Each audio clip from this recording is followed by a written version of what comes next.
Football কি সবার জন্য সমান, নাকি ক্ষমতার জোরে নিয়ম ও নিজের ইচ্ছা মতো ঝাঁকানো যায়? বেলজিয়াম বনাম যুক্তরাষ্ট্রের ম্যাচে ফলারিন বালোগানের মাঠে নামাটা আজ বিশ্বজুড়ে ফুটবল প্রেমীদের মনে বড় প্রশ্নচিহ্ন হয়ে দাঁড়িয়েছে।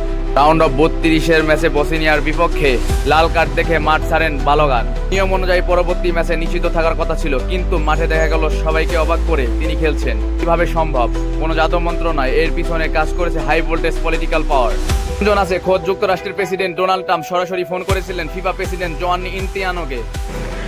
নিজের দেশে খেলা বিশ্বকাপের মর্যাদা সবকিছু মিলে বিশাল চাপের মুখে ফিফাও নতি স্বীকার করলো, আর ফলাফল নিষেধাজ্ঞা স্থগিত। ফুটবল বিশ্বে এমন ঘটনা নজিরবিহীন। ইউএফা থেকে শুরু করে বিশেষজ্ঞরা বলছেন এটি ফুটবলের গায়ে এক কালো দাগ।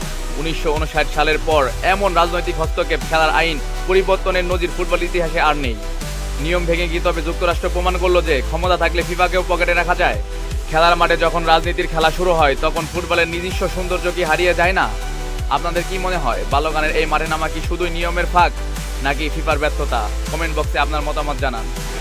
এমন আরো এক্সক্লুসিভ স্পোর্টস আপডেট ও ফ্যাক্ট জানতে সাবস্ক্রাইব ও ফলো করুন ক্রিক ফুড ক্যাফে। দেখা হচ্ছে পরবর্তী ভিডিওতে। ধন্যবাদ।